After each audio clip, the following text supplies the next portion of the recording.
Hello and welcome back to Podcasting as Praxis. I'm David, my pronouns are he and him. I'm Jamie, my pronouns are he and him. I'm Rob, mine are he and him. And I'm Alistair, my pronouns are also he and him. It is general election season and we are having such a fun time, aren't we? We're loving it just as much as we thought we would. It's very, very downbeat. To be fair, we're not the only ones who are loving it.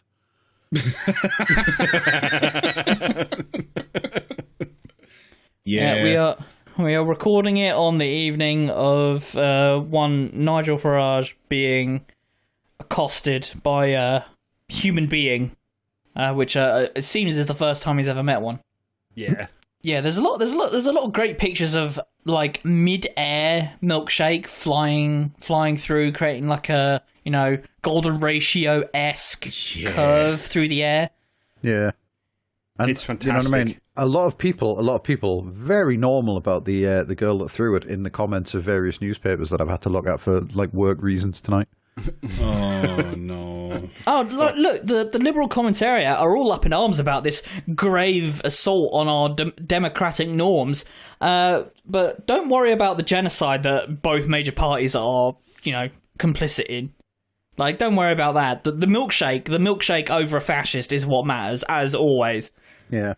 Yeah, it's the most I will hear thing. no words against the Dairy Queen. If anyone wants to suffer more than I was willing to for the when I was getting commentary, Tim Stanley wrote a political sketch about it.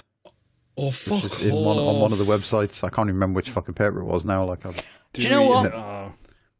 There's a couple of tiny neurons in overalls trying to paper over that in my brain right now. I still don't know what a political sketch is, and I don't want to learn. It's when some cunt thinks they're funnier than they are. As far as I can tell. Many such cases. It's what happens when two of Matt Ford's puppets love each other very, very much. There are so many words in this. He wrote so many words. I've actually got a bone to pick with you, Jamie. You've just been dropping like untold human horrors in the Discord, in DMs, and so on for weeks now, and it's time it came to an end because it's upsetting me. Yeah. No one should be looking at this many political cartoons. Yeah. By the way, join our Discord. You can for £5 a month. Experience untold horrors. Yeah. My favourite is when I post one, like I posted that one under a spoiler, and I was like, you probably don't want to look at this, and everyone fucking looked at it, didn't they? Yeah, but that's... You know what I mean? Nobody listens to me, ever. Yeah, but Jamie, what do you think happens when you say the stove is hot, don't touch it? Yeah. But when it's like when somebody goes, wow, this is really disgusting, you should taste it. And then everybody goes, ooh, I'll have some, actually. I think we run in different circles, Rob.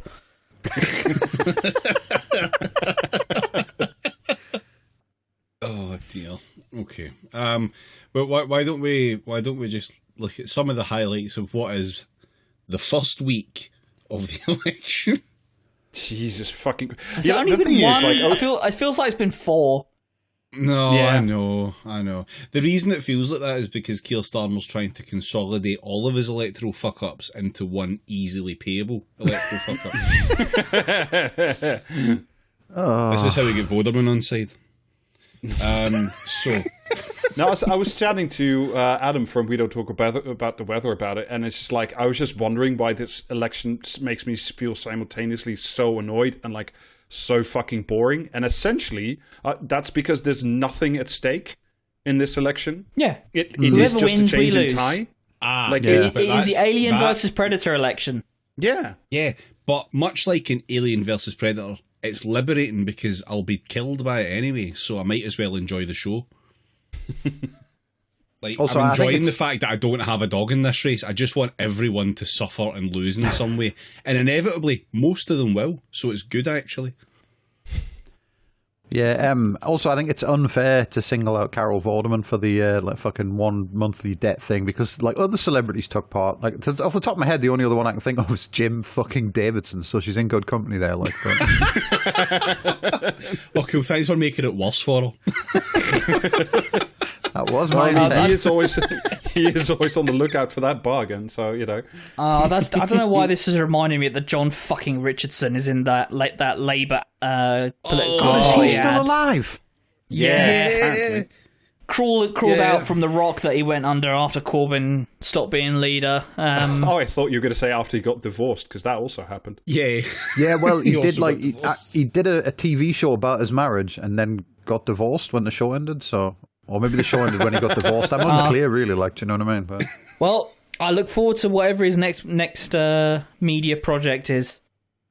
Hopefully, hanging off a building in a Spider-Man costume. yeah, TV. hopefully, this political party show- ad that he's done for Labour is indicative of how things are going to go for them. He's gonna have a show on Dave where he dresses up as fucking like Batman and like climbs the fucking Greggs or something like that. For all we know, he wasn't actually wanting to do that, and there was a Labour apparatchik standing at the end of the bath with a fucking toaster. The TV special when John met Lawrence to discuss their dad issues.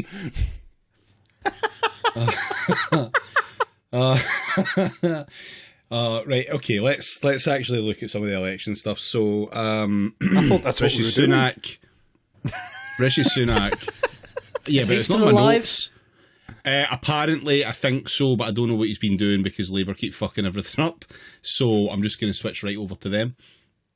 There was all the candidate fuck-ups.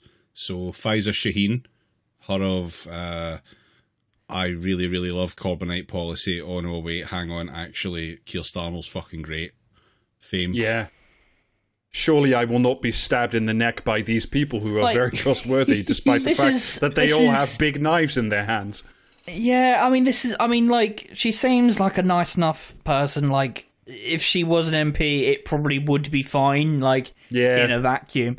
But how many people in the Labour Party who aren't the, like, frothing at the mouth, fucking Israeli flag flying psychos is it going to take before learning that this is what the Labour right do? They will string you along and then just fuck you at the last moment. They will ambush you or whatever and, take your seat and give it to some, Yeah. dickhead who was born with a vestigial briefcase. Now, to be fair, that's not 100% accurate because Luke got that seat because the previous fucking incumbent resigned, or retired. Why did that happen? Why did that person resign? I don't know. Well, yeah, I mean, exactly. Like, we had all these people who were just resigning now, and then, conveniently falling into the hands of Luke Hayhurst's mate, or Luke Hayhurst himself. No, but that's what I mean. Listen, he just Luke happened to be holding those shoes when the guy died in them. No, as far as I'm aware, the Luke Akehurst one is literally just a safe seat where the guy's been an MP for 20-odd years and decided he had enough. Yeah, They didn't actually knife anyone to get him his seat, like just everyone else's seats. Yeah, just the entire fucking democratic process. The other guy was just like, I need to spend more time with my consultancy. I'm going to retire. Yeah. Back to Shaheen quickly. So she started campaigning, and then I think it was it the same day she'd already started campaigning, or the day after. It was then told, I think, by the media, and then confirmed by social media, and then by the party via email or text. It was something as impersonal as that. It was told, oh yeah, actually you're not the candidate anymore. Bye. And that was pretty much it. So she's now finally, after about a fucking week almost. They did fuck her over. Like, I mean, I have my doubts about her, the way she was treated was fucking scum. Like, This is again. Fair play, she's finally actually, after a fucking almost a week, she's finally resigned her Labour Party membership. I mean, to be honest, I don't really. I do have sympathy for Faiza Shaheen, but it is tempered somewhat by the fact, like, did any of you see that? It was basically a thread of tweets about what happened in 2015 with like Andy Burnham and how his campaign ended up getting fucked, and that was all to do with the Labour right trying to knife candidates so that the fucking Liz Kendall or whoever the fuck could get over the line, and that's how Corbyn ended up. A big part probably of why Corbyn ended up, running away with it. Like, this is in 2015 in fucking Tony Blair, for fuck's sake. It has been this way for 40, 50 years since militant was a thing that existed in this country, and the left of the Labour Party have learned nothing. Like, if you can't really call them on the left if they haven't learned any of this shit after all this fucking time. These people hate your guts and will fuck you and themselves over, incidentally sometimes, but generally it's going to be you. You're wrong. They have a whole plan. Like, you read that article about it first. First comes the collaboration, and then, question mark, profit. It's, how do you not understand that? It's so obvious. If the Labour left has learned anything over the last 50 years, it's that actually, if you wait long enough, some random chance might happen where you might look like you'll have a shot of it, which is what 2015 to 19 was. Yeah, right? And which is why that's all they've learned from it. Just wait. Yeah. Which is why you, the listener, should invest all your money in lottery tickets. Suckers got to come your way one day. No, the Labour left political strategy is to walk into a room where everyone is pointing a gun at each other, and then a few seconds later, everyone but you is dead. That's the strategy. That's it. That's as far as it goes. Living long enough to walk into that room. Yeah. Next candidate to talk the about asphyxiation strategy. Very much with the belt around your neck against the door, hoping that one day it'll be fine. The next one to mention is Diane Abbott, which, like, who didn't fucking see this coming? How many times has Luke Akehurst tried to unseat Diane Abbott? Like, at least as early. At least the earliest instance I can recall off the top of my head was like 2006, 2007, and there's been at least, excluding this most recent, clusterfuck, at least 3 attempts in that time. So, yeah. So Diane Abbott was informed that she would not be the candidate for Hackney, isn't it? It's a seat in Hackney. Yeah, and then that caused an uproar, and obviously the media were quick to jump on, Diane Abbott, we all know that name. So it got massively fucking reported on.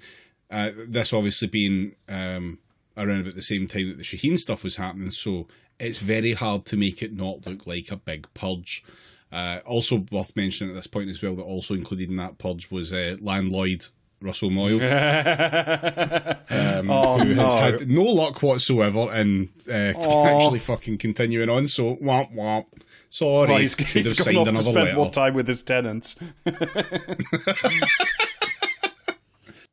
So yeah, Abbott was told that she wouldn't be. This obviously didn't fucking stick well with her, so she made a big stink about it. Fair enough. And the party did its usual thing anytime that Diane Abbott or Jeremy Corbyn or anyone of that ilk is mentioned, and they publicly shat their pants as much as they possibly could. The solution at one point was that Keir Starmer would offer her a seat in the Lords. Yeah, that was fucking spectacular. That was great, because then another fucking part of the Labour like fucking internal mechanisms turned around and went, actually no, you're not allowed to do that. That's illegal.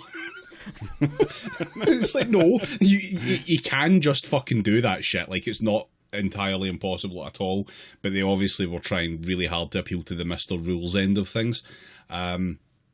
She said that they should fuck off. She wouldn't want to see the Lords anyway. I hear that Keir Starmer went to Diane Abbott and said, come on, leave town. Yeah.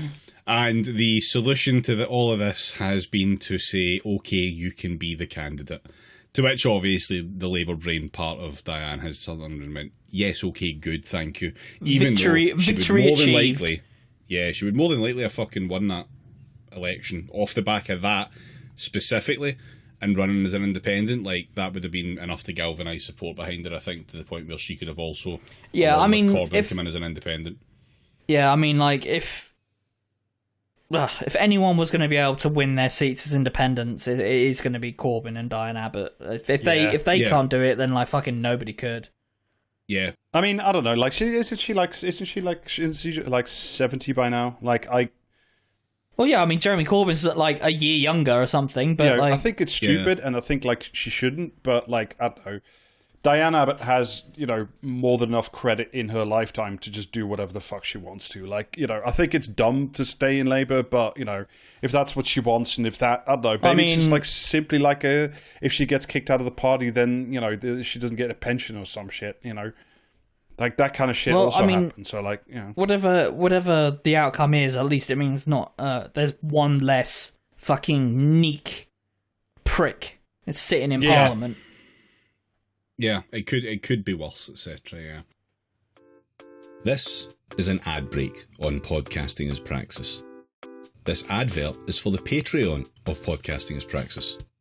On the Patreon of Podcasting as Praxis, you will get at least one monthly bonus episode of Podcasting as Praxis, where we discuss lots of topics, including new types of guy, celestial boondoggles, monetising whale shit, and, reluctantly, Scott Paul. You will also be able to join the Podcasting as Praxis Discord, a place to talk with like-minded people about lots of topics, including new types of guy, celestial boondoggles, monetising whale shit, but not Scott Paul, and also, of course, Podcasting as Praxis. If that isn't enough Podcasting as Praxis for you, the Discord also includes a bonus channel where we post the bits that don't make the final cut of the episodes. Fans of both mediocre and bad podcasting have everything to gain by subscribing to the Patreon of Podcasting as Praxis. You will also no longer get ads on episodes of Podcasting as Praxis. £5 a month will get you all of that and maybe more at patreon.com/you guessed it, PraxisCast. That's patreon.com/PraxisCast, the place where we sell Podcasting as Praxis. Anyway, that's it for the candidate fuck-ups. Now on to the fuck-up candidates. So, first one worth mentioning... Well, where are they fucking started talking? Should we talk about fucking Luke the Nuke? Oh yeah, that's going swimming. Yeah, why not? The man who needs no introduction. Yeah. Oh, yeah. He turned up with his retinue of up to 3 people to do a campaign launch event. Do we want to like 4 people? His wife was holding the camera. Oh, that's of course. I think probably best to give a little bit of a background on who that prick is. So essentially, the problem. He's the problem. He is everything. He is like the Labour right personified into one really annoying prick. He's like, been.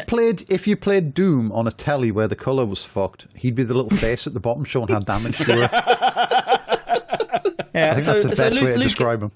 Luke Akehurst started his career advocating for arms manufacturers. He has like since day dot been he's not Jewish, very very Zionist for as long as his political career has been noteworthy, and has spent 35 years in various positions in the Labour Party machinery, variously knifing and being knifed, to try and push like this horrendous politics that he stands for. Pro bombing brown people, and literally thinks like the one guy who thinks the Vietnam War was good and justified in the UK, by the way. Yeah, like this is the kind of person we're talking about. The man has some incredible fucking opinions. Remember his like fucking tweets about how you could use nukes in a rescue mission. The sad thing is, Jamie, he apparently has enough presence of mind to delete thousands of tweets. Now that he's the good news is the Internet Archive exists and has fucking all of them. Yeah, but also he only got 1,000. How did he? Because he's running in the constituency like literally 20 minutes up the road from me, if that even. And when I was like looking, because the night they announced him, and obviously everyone was going fucking mental in the podcast Discord, and I was trying to explain who he was to the missus, and I went and looked, and his Wikipedia page was flagged for deletion as not noteworthy.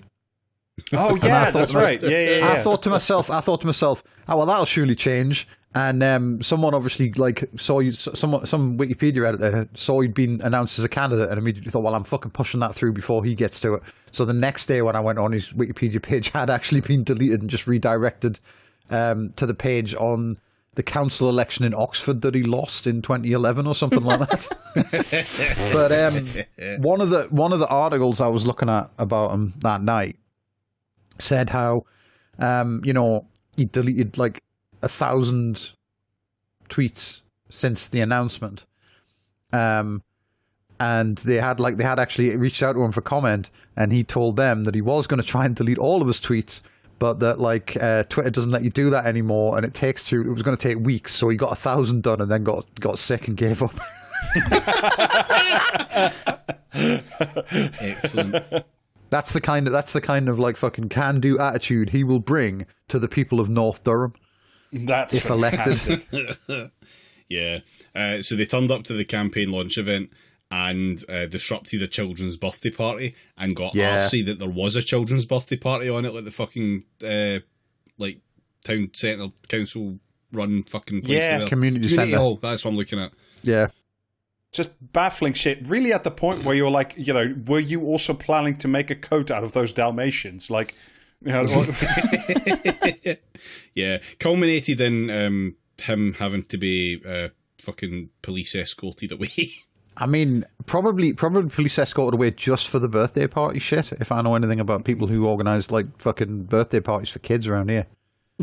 Like, if that had happened, like, do you know what I mean? Like, it's serious fucking business when someone's booked the community centre for a kid's birthday party, like, do you know what I mean?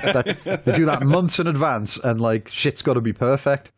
And like, if he turned up at our fucking community centre, they'd have hung him from the fucking rafters, quite frankly, like, if he'd interrupted a child's birthday party. Oh, it's a shame that boundary got redrawn, huh? No, I was actually in Northwest Durham.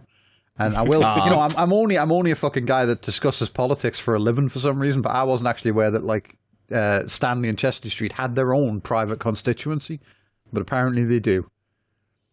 I never even heard of the guy that was fucking MP for there. It was a Labour MP, so what was worth knowing about?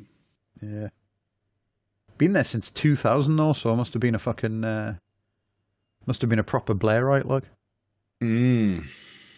So surprised I hadn't heard of him, like, fucking, do you know what I mean? Given any opinions on Corbyn in the past, like, well, near a decade at this point, innit? But the smart ones know to shut the fuck up. Those are the ones to watch, really. The ones that don't fucking say anything. Anyway, yeah. So that's look. I'm sure we'll find much more interesting and fun things to happen. Unless it's going to be really completely unhinged and just doesn't campaign. Like, his best shot at this point is don't campaign. Sit in the house. Don't do anything. Yeah. Presumably the house that's the way down south. Just don't go outside. Don't do any campaigning. That was another thing I saw, because his wife's an Oxford councillor. Mm-hmm. Yeah, she is.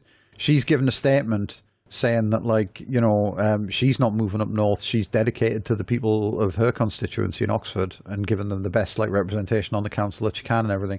Which I honestly read as, you know what I mean? Ask me again when he wins. Yeah. You know, like, she's dedicated to the people of Oxford unless she gets, like, the opportunity to, like, fucking, do you know what I mean? Become a spad or whatever. Yeah. Unless you manage, unless she has to apply for the difficult position of being Luke Akers office manager. Because let's be real, this is like the real fundamental goal of the Labour right political project is to get plum jobs where all you have to do is approve arms sales and sell off the state to private interests. That is the goal. That is why they hated Corbyn so much. That's why they continue to hate Corbyn so much, because the plum jobs were at stake. This is the funny thing as well. Like, he's already got like the best fucking job he could get within Labour in the NEC. Like, he's one of the guys that is very specifically stated in charge of candidate selection for this election. Like, yeah, a job. That's job more power which than you're has, going to have as a dipshit MP. Yeah, a job which came with such illustrious heights as banning people from being members of the Labour Party for liking Green Party tweets in 2015 and 16. Yeah. Like this Pfizer is Shaheen, by the the stuff. This that as well. Yeah. Don't like Just- comedy videos on Twitter.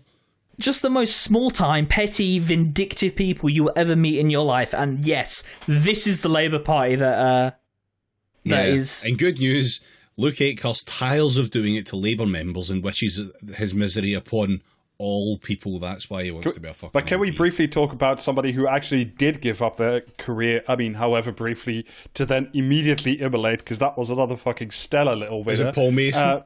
No, it was Ian fucking Dale. Paul who Mason quit has a career. Oh yeah, what was Ian Dale's fucking deal Ian again? Dale Where was that he cunt standing? of LBC. I mean, that's a barrel full of cunts, I know, but still. Was it Tunbridge Wells? It was somewhere with a made-up name like that. Yeah, he was going to stand for Tunbridge Wells, and then 4 days after, he announced his candidacy and quit LBC to do it, clips of a podcast he did in which he said he never liked Tunbridge Wells and I'd quite happily live somewhere else. Imagine like losing your political career for like the fucking, do you know what I mean? The British politics equivalent of I don't care much for Job.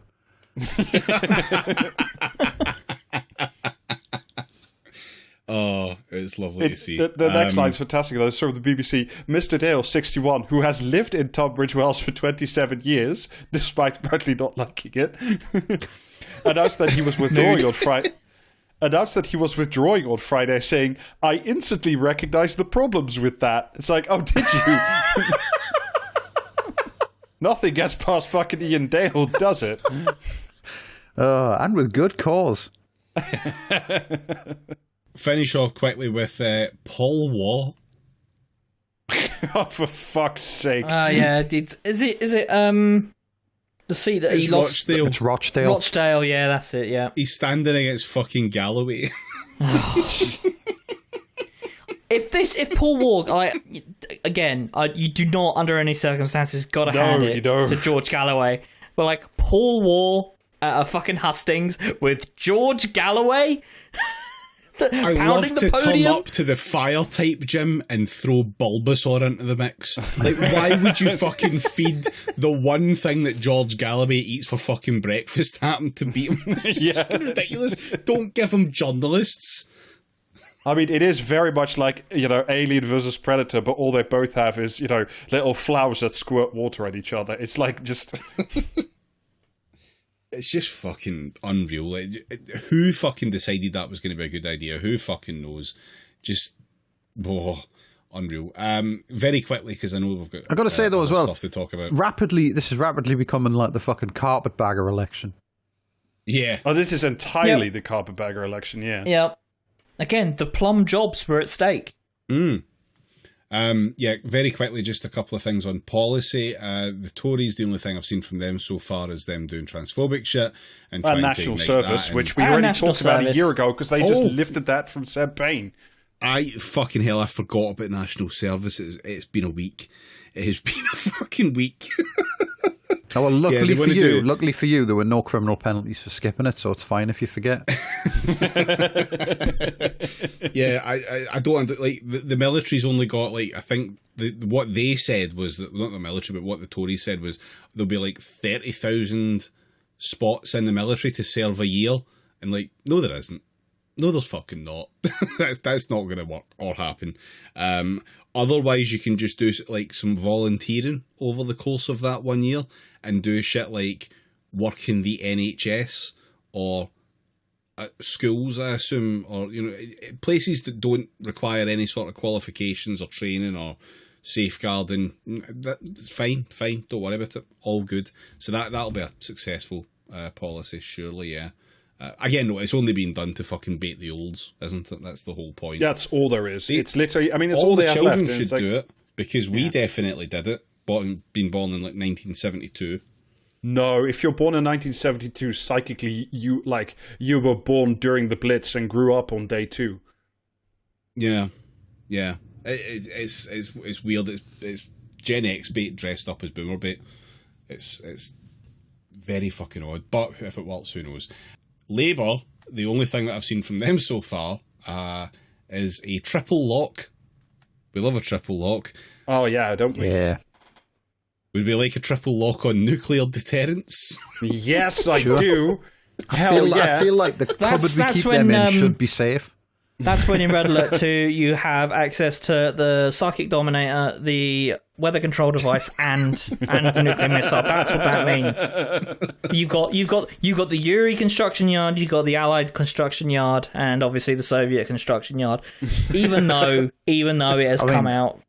I mean, I hate to fucking like pick fault, but if you had the Soviet construction yard, you would also have access to the Iron Curtain. Well, it's not a perfect policy. Presumably triple lock just means like the captain, the first officer, and the second officer all have a key. No, there was a fucking thing that I saw somewhere explaining exactly what it was, and I immediately ejected that from my fucking consciousness. The second I read Do it. keep us posted on that, Jamie. This is why the listener tunes in. Yeah. I don't give a fuck. It was completely fucking asinine. Do you know what I mean? It's fucking find it meaningless. again. It doesn't mean anything. A triple fucking lock. But while you're finding that, Angela Rayner, she loves Trident now. Yeah, whomst among us doesn't? Well, she's got a battle bus. Like, what else are you going to arm those fucking things with? I mean, just to briefly go back to the triple lock thing. I mean, literally, this is a focus group thing. People like the triple lock, like the sound of triple lock for the state pension. Oh, that sounds really good. Let's do that for Trident because we love the nukes so much. Okay, and the triple lock sounds good. Great policy. Thumbs up. Yeah. Joe Swinson must be fucking kicking herself for not thinking of the triple lock on Trident. Yeah.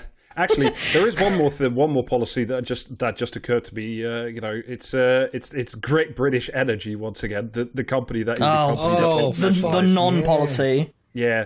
Anyway, and there were some more details released about it, and I wanted to go into it, but we don't really have time. But the bit I just remember is like in the first years of its operation, before they actually like do something with the minuscule budget they have arranged for it. All they're gonna do is make $3 billion available for councils, presumably to borrow to buy more solar farms. And it's like, I know that song. That sounds familiar to me. Hang on. Who owns the solar farms?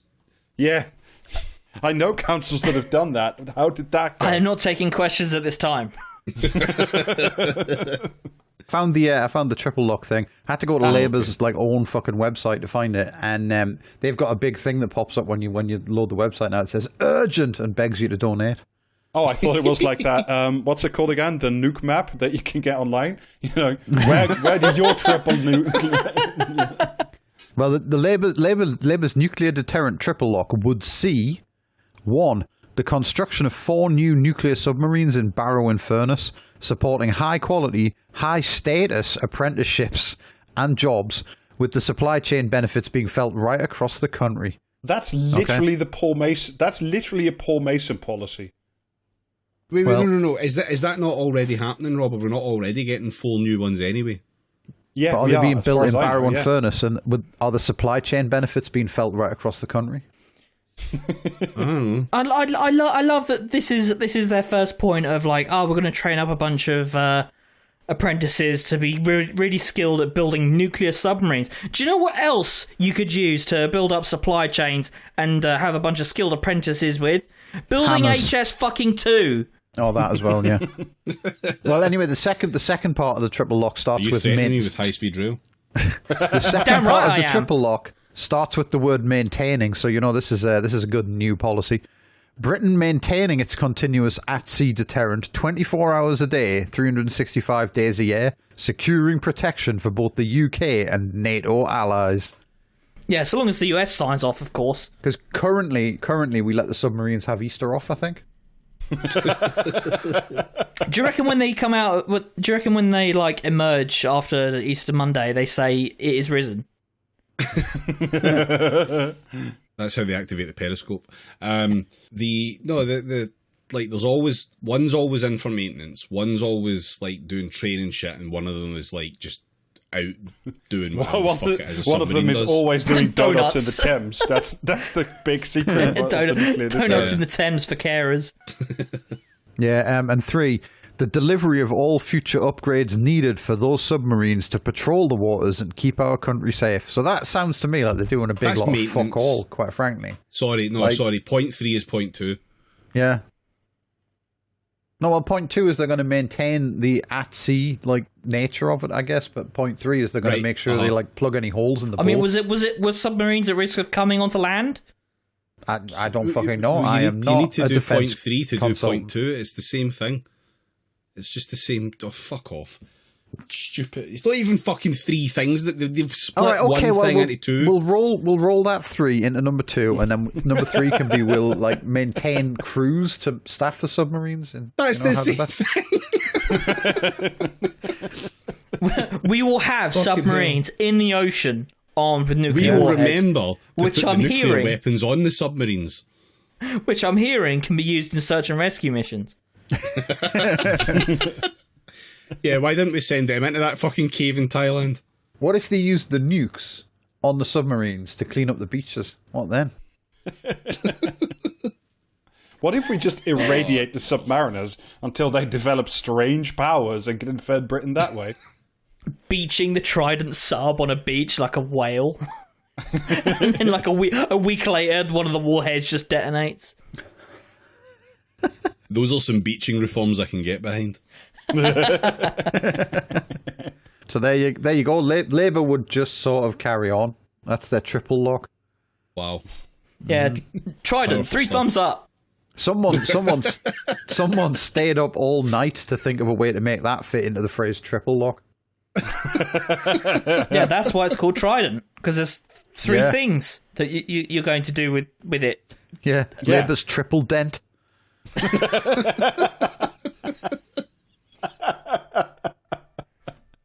Well, shall we turn from election stuff to more depressing shit?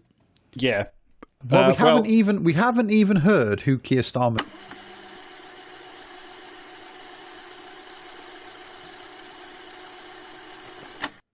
Do you want me to do you want to introduce the bit and I'll say right, I'm jumping out for a bit because my fucking jaw's swollen and I look like fucking Popeye.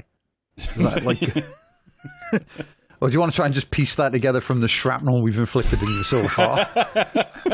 I gave you all the clues, Mr. David.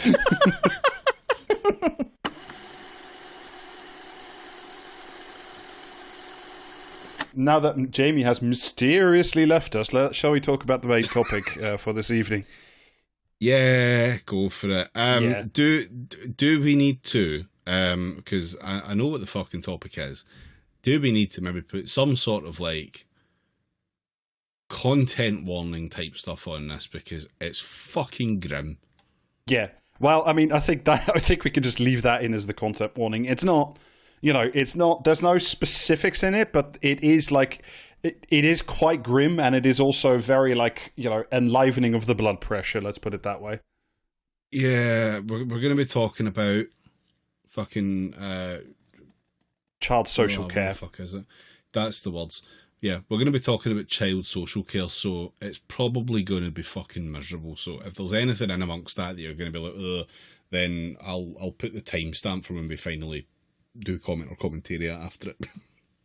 Yeah. Just before we get started, so obviously this is a very depressing topic because it's something that should not ever happen in a developed world, in the developed world, let alone in any world,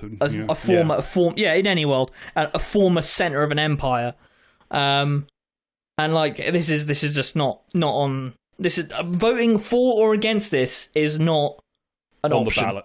No, actually, that's one of the reasons I specifically wanted to talk about this, because I think this is the kind of stuff that matters to much larger numbers of people than you might think. And it's also, I mentioned it at the top of the episode, I cannot stand this fucking election, because all we talk about is battle buses and Ed Davies going down a slide and all this fucking shit, and there's no substance about him. There's no, because he's a cunt. But there's no. Yeah, just so I can stick the boot into fucking Ed Davey. crocodile tears earlier today, by the way, talking about the problems that being leader his disabled son. Yeah, never mind what you fucking did while you were in the coalition government, you prick. Yeah, no, go fuck yourself. Yeah, no, 100%.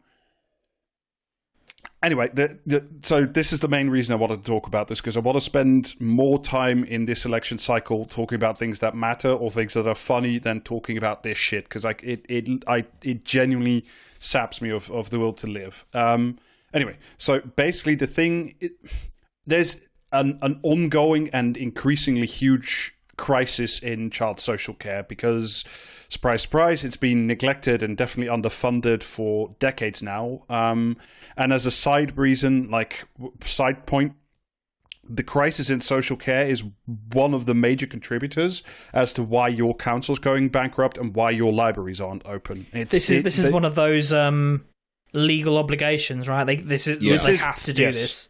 Yes, so child social care is what's called a statutory duty, and that means even in case of council bankruptcy, they are not allowed by law to stop funding child social care, which, I'm not saying stop funding child social care, I'm really, really not, but, I think the crux of this is that it's private companies, private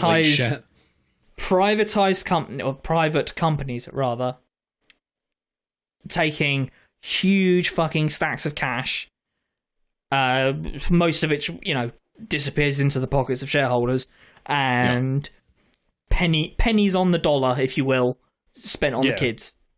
Well, I mean, look, I want to be careful here because, a lot of people, even people who work for, privatized child care services, are doing the best they can with the resources they have. So I'm not giving shit to individual people who are doing their best with the shit resources they have. I will, however, hope that the profit making which goes on in the privatized child social care, the people who are in charge of the companies and the investment funds and the sovereign wealth funds that invest in them, those guys could all go to hell. The last numbers I read was that the average profit margin on privatized children's homes is about 22.6% per year. That's the profit rate. That is a higher return than you get on fucking oil and gas investment. That is insane. Yeah.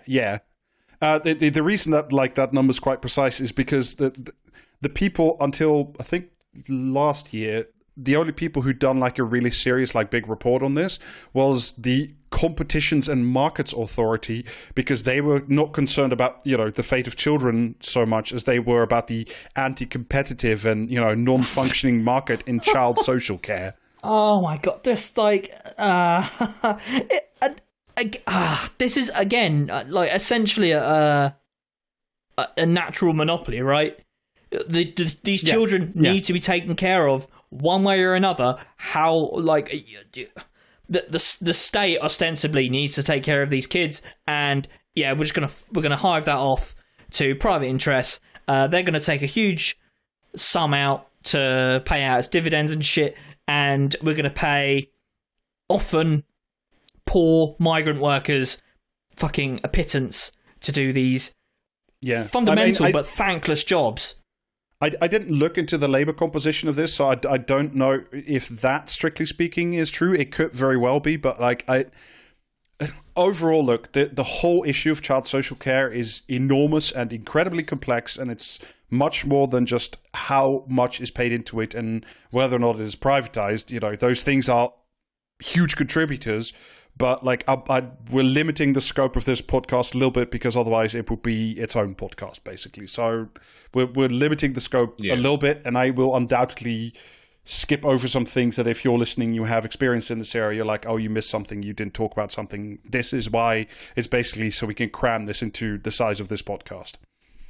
So, and also I read a whole bunch of stuff about this, and what I will say is there is absolutely no shortage of reports or studies or graphs or whatever from people who even the Competition and Markets Authority seem to be incredibly well-meaning. Even those guys who are just is this market competitive enough guys are saying this, we're doing this not because we think this should be like a good functioning market, but because if it's not children, vulnerable children, like get screwed over. So like, it's not like there's no solutions out there. It's because essentially like very little is done because like, or is the fault of the people who actually look after the kids. It's because this is deemed to be one of those unimportant things while we talk about the Rwanda scheme, you know, like it's a political will question, not a well-meaning question. As these things always are, it's like what does the government of the day want to do, and it's not deal with this. Ultimately, so because that's precisely because it's designed in such a way where the private sector picks up all the slack, and that's fine. And look, this individual company has had a failing, and it's like no, the whole system company is the failing. Yeah, the whole point is that the minute you involve private interests that have a profit motive to something as important as childcare, shit's going to go sideways. Right. So before we get into some of the more details, just like some basic table stakes, just so you have an idea what we're talking about. So there are roughly between 80 and 100,000 kids in child social care at any time across the UK, so including Scotland and Wales. Most of them live in foster care. Much less of them live in homes. Less again live in secure homes and other arrangements that sometimes border on, also on the criminal justice system and other ways. Foster care, as I said, is the vast majority, and about only 10 or 15% of all children who are in the child social care system are therefore in homes that are very often run by the private sector. So you're talking somewhere between 10,000 and 50,000 kids. That's the sort of scale when you're talking about these homes in particular. And like we said before, safeguarding children and kids' welfare is part of the council duty, and it is statutory, and therefore it must be fully paid regardless of what is, what that may do to the rest of the council budget. I should stress at this point, council budgets should just be fucking funded, because they haven't been for a decade, and we spent a lot of time in this podcast talking about the various terrible effects that not funding councils has had for the last decade plus. So again, a big reason why there isn't going to be any movement on this, even with a Labour government, is because it is a Labour Party that is run by a bunch of weirdos who want to centralise every single little bit of power that they can wield within, ideally, like the upper echelons of the Labour Party machinery, which means if you apply that to a broader, arena than just the Labour Party to the country and to the country as a whole, why would they ever give any sort of autonomy to a council? Ever. Yeah. Right. I mean, that's certainly part of it. I mean, it's also because they, both Rachel Reeves and I don't count on the fucking Tories, but like the only way to fix this is to increase council budgets, and the Labour has already said there's no money, fiscal responsibility, and things, and so words that sound serious and grown up. Yes, words of that nature. So basically in the UK, roughly speaking, how you get child social care works roughly like this. There are a million exemptions and so on and so forth. But roughly speaking, the government believes, and I think most people would believe, that children should live with their parents. That is where, that is how the family is constituted. If there is some form of trouble, either with the parents or with the kids or something in the, the area or the social circle, the state will and should step in through various programs of various effectiveness to help the parents and the children, become or be responsible social adults.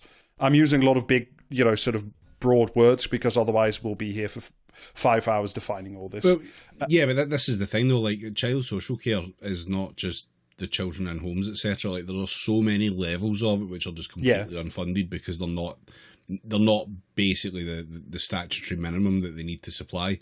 Like a youth club is child social care. Yeah. I mean, not within the definitions that we're looking, but yeah, of course. Yeah, but it is still something that a council would historically have been expected to provide, and it would have provided that service of child social care, which would reduce in a lot of ways, all these little things that they do at the front end of stuff, reduce the need for a lot of for more severe where you interventions. Yeah. Basically, what happened? The next step, if you will, is if parents are not able to look after kids for many of the reasons that there may be, they should be placed with or looked after by the professionals in child social care call family network. So like a grown-up brother or a sister, so uncles, like a guardian or whatever, grandparents, but like the extended family network. Then if that doesn't work, if those broader relations don't exist, if they aren't strong enough or safe enough to look after the kids, then the kid does get taken into child social care, which means they get placed out of the home and either in foster care in most of the cases or in a social home for kids. And that at that point, the children become specifically the financial responsibility of the local council. They will already have been investing before in like a sort of care and help treatment stuff, but at this point, they become part of like the council. They become an item on the council budget for, if I just want to be a little crude. Yeah, about this. I mean, for better or worse, like they try and avoid doing the most extreme and presumably expensive option. For many of the reasons, I should also stress for that many, not just for the money, obviously, but I should also stress at this point, it isn't just about parents. Some kids can and do have like very complex, very difficult needs that are beyond the capability of parents alone.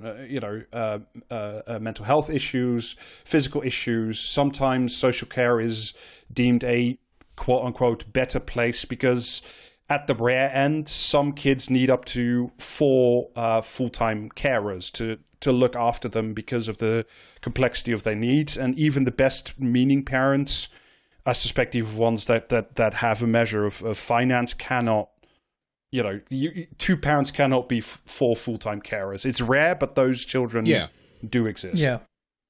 Yeah. And they do deserve the care that would let them lead, as good a life as possible. And that's just why this fucking shit's just so fucking depressing, because they're not going to get it. In rare cases, but just so you get a picture of it, child social care also includes child custody in secure homes. This is up to and including extremely rare cases, vanishingly rare, despite of what the Daily Mail might be telling you, where children have been sentenced for committing murder and other serious offences. That happens. That's also child social care.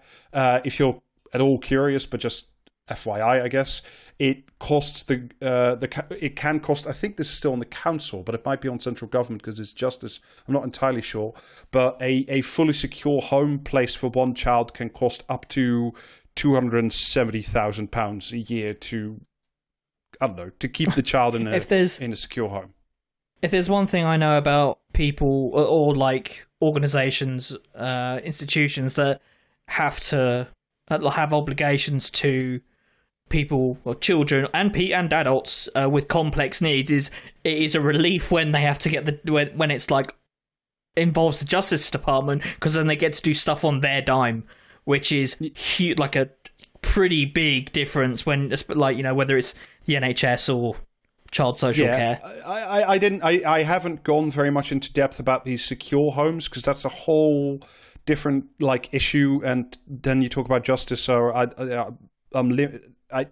for reasons as I hope you understand, we wouldn't. That's not the focus of this podcast. So anyway, once a determination is made that a child needs to be removed from a home, from parents or from whoever the carer is, they become, in the words of the Competition and Markets Authority, a participant in the placements market, which is delightful. That just doesn't make awful, but leaves a really bad taste in your mouth. That doesn't it? Yeah. I mean, this is what happens when you let economists loose on social sciences, basically. We should have kept the economists away from the humanities. And also the private, and then also they become a line item between the council and very often the privatized child social care services that provide the actual home and the actual care. I should say that local authorities themselves also provide both foster care and children's homes directly. But about a third of all foster places is done through private commercial means, and about 80% of all child homes in Wales and England are privatized, and in Scotland it's only quote unquote 47%. So it's lower there, but it's very common that if you were to be placed out of your home and into a home, your chances are very high that you end up in a privatized home. I won't say that those are all terrible, because some of them might be very, very good. The fact that they are private is what I'm trying to drive at here. Mm-hmm. This is from a 2022 independent review of child social care, which is 400 pages. I've skimmed a lot of it, but forgive me. But basically, from what I've read, it read very well, and it read by people who want the best for children. Quote, the care experience should help to heal trauma, realize identity, and achieve potential. When children are taken into care, birth families must be supported through this loss, and the responsibility should be taken across all services to break cycles that are often repeated. I think, if it comes to that point, that is what you would want for a child, That's like the best case scenario, right? Yeah, that's the best case scenario. This is the other scenario. This is a quote from an article in The Guardian. You have private providers looking at pen portraits of 30 children and deciding who is the easiest, who's going to cause the least disruption in the home, who's got the least care history, no history of arson or challenging behavior. The providers are looking for the easiest young person to take into their home for the maximum profit. There it is. Tell me something that I already knew to be true, even if I didn't know it already. Like this. Well, if you're interested in things you might already know, but that you didn't know to be true, would it surprise you to learn that all this starts with Tony Blair? Why does this always happen? Whenever we fucking talk about this stuff, whether it's dentists, whether it's buses, whether it's trains, why does this keep happening? I should at this point also mention and cite a very good article in Tribune written, I think, 2 years ago by Naomi Phillips. So a lot of the history that I'm talking about comes from that and the links that she included in her piece. So, all credit where it's due. So basically, in the before time, child social services was just a state responsibility. I don't know if it was very well run or not well run, but it was just a state job, as it should be. But then in 2006, so in the fag end era of the Blair government, they proposed in a green paper called Social Work Practices that child social care services should be privatized. The goal was, as with everything with privatization, is they said what would happen is if we privatized it, the private sector will be able to pay social workers better and more, so they would stay in the service longer, and therefore the children would have like one consistent point of contact throughout their time in social care, which is a good thing, don't get me wrong. What size of bong do you have to be smoking to believe that? You have to be, a paid-up member of the Tony Blair Institute for Regime Change and Privatization. Yeah. The other thing that was argued at the time by the Blair government was that these social workers, because they were also now free of council objectives and politics in general, could simply concentrate on the children and could, quote unquote, not serve two masters, because there were several scandals at the time where, like, I'm going to say, like, less than scrupulous social workers were more busy playing like office politics than looking after the children, with some terrible outcomes. So, but still. Well, that sounds like a problem of oversight and safeguarding than fucking having to completely upend the entire service. Jesus. Yeah, so these new social work practices could be non-profit, but also definitely for-profit. Yeah, but so it's big. It's pre-big society shit. It's like, the government pulls back, the charities step in, and then everything will be fine. What if instead of saying definitely no profit motive, we said maybe a little profit motive. Maybe the efficiencies of the market will finish this sentence.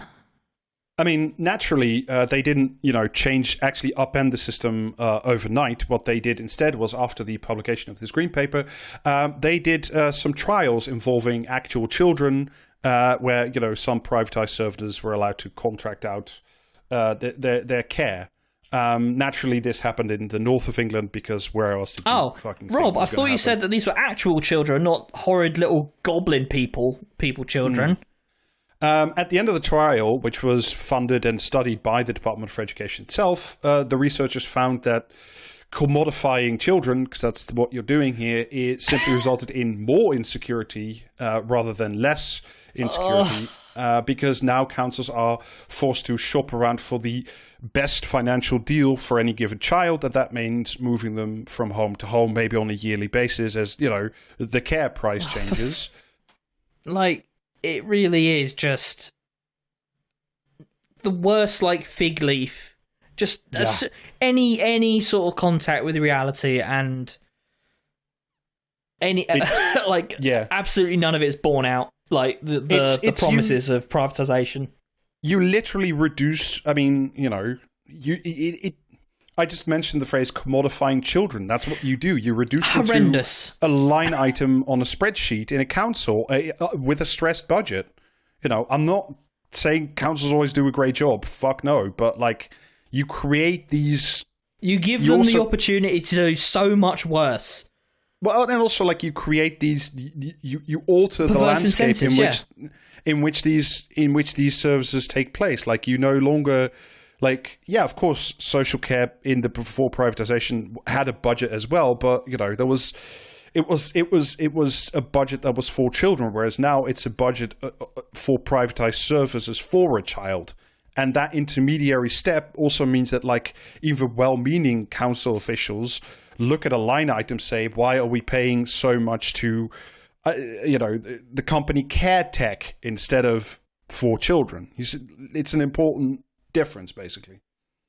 It's been a while since I've read Capital, but it sounds like we're trying to turn the kids into jackets. Yes. Essentially, yes. So despite this research, which showed very clear results, the Tory Lib Dem coalition pretty much just forced through this privatization anyway, despite 94% of opinion people when polled were against this, as was literally every professional, every charity, every union, all howling that this was a terrible, terrible idea that would have terrible, terrible results. But, it's hence why, Ed Davey can go fucking burn in hell, and not sit, do funny little slip slides, because he was in the government when this was signed off. So I have no... They all have blood on their hands. We do not care about your stupid little stunts. Yes. So, however, I should say, because of the backlash against this, first the government said, "Oh, we'll drop it," and then they quietly reversed that position. So, good. What they did is to sort of soothe to a fig leaf again, was to say that the actual company that looks after the children itself has to be non-profit. So you can't, they were trying to break that link. So what happened, instead of the whole thing being non-for-profit, it meant that while the care, the physical care, the interactions with a child in a home was done by a company. What is it they say? As soon as the measure becomes the target, it no longer serves as its function? Something like that. Non-profit feels like just... seems appropriate at the moment. I mean, what they did, all these companies, was a very simple workaround. So, like I said, while the actual doing of the care was indeed done, and is indeed done by a company that is non-profit, the profit-making company, of which the non-profit one is merely an arm, the profit-making company just rents out their buildings, the management, the administration, the cleaning, and everything. They just rent it to the non-profit arm at whatever markup they think they can get away with. So it is non-profit, but it really, really isn't. Because usually the non-profit company and the profit-making company fall under the same umbrella. This just sounds like a pretending to make it a sustainable version of how you decimate a supermarket chain. Yeah, sort of. I mean, it's essentially you just obfuscate the profit making in the system. You know, like you say, oh no, our kids' homes are all non-profit, but then you say, yeah, but you also own this company that that charges consultancy fees and management fees to the non-profit. So that's why where are the you profit in renting the your system. warehouse to yourself? Yeah. Yes, yeah. So we're moving ahead a little bit in time to 2018. This is a report on child social care by the Association of Directors of Children's Services. These are basically like sort of council level leaders and managers of this system of quasi-privatized, wholly or partially privatized. I mean, let's call it what it is. Like, it's entirely privatized. It's not, because like still chunks of it, like give or take 20% of homes in England are still run by council. So yes, it is, but I'm just trying to use certain forms of words. But by 2018, of course, the problem itself is no longer. It was never confined to merely the funding and the privatization of these childcare homes. The problem was 10 years of austerity. Quote this report: the ripple effect of pressures in one part of the system, e.g. the pressures experienced by universal services such as education, housing or health services, was evident to in turn impact on the lives of children to such an extent that they required more intensive levels of support. There was a sense that authorities had been constantly redesigning and reconfiguring services to meet the needs and manage the growth in demand. In many cases, this was achieved successfully, but short-term funding sources and continued presentation of unmet and escalating needs outside of the control of children's services risked unsustainability. So, in short, what that means, a decade of austerity, cuts in education, cuts in health funding, cuts in mental health funding, which we also talked about on a previous episode, have led to a worsening epidemic of children being unwell for many of the reasons, and therefore all their parents, and therefore the need for intervention, and therefore the growth of child social care needs. Yeah, and this is just the ultimately not just another in a long line of repudiations of austerity as anything resembling a coherent. Well, I'd say coherent. It's coherent in the sense it decimated the services like it was supposed to, but ostensibly was meant to save money by restricting spending. But obviously, governments are not a household. Your spending is your income. So, for every pound that the government spends, they get like £1.20 back or some stupid amount because of economies of scale and so on. And this is emblematic of that. This whole situation with child social care. Yeah, I mean, absolutely. All these things need to be seen in combination, and the effects of austerity that we are still in and still living under have to be seen as a huge part of the crisis in child social care. In 2019, there was a report in The Independent that said that more than, at that time, I don't know what the numbers are now, they may be lower. I couldn't find it. But in 2019, the Independent was reporting that more than 2,000 kids in the social care system were living more than 100 miles away from where they were brought up, which of course rendered them increasingly isolated and vulnerable to exploitation, whether that's from, less than well-meaning adults or criminal gangs, county lines. There's a big overlap between county lines and, people in the social care system who are, and also imagine like you're already being removed from your own home from a very horrible, unstable situation. And then not only that, you are put like more than 100 miles away from where you grew up. So like all your friends are gone, or everything is just vanished into thin fucking air. And the same, that's, the 2,000 were the worst ones, but the same report also said there were 30,000 kids, or 4 kids out of 10 in the whole system, were living out of area. And broadly speaking, that means more than 20 miles away from the home they were removed from. So you are creating for want of a better word, and forgive me if this sounds cruel, but you are creating in the child social care system, you are creating displaced persons. That's, I mean, that's about the size of it. You are creating displaced persons for the sake of profit as well. Like, it would be a scandal. It would be a scandal in and of itself if this was happening under, this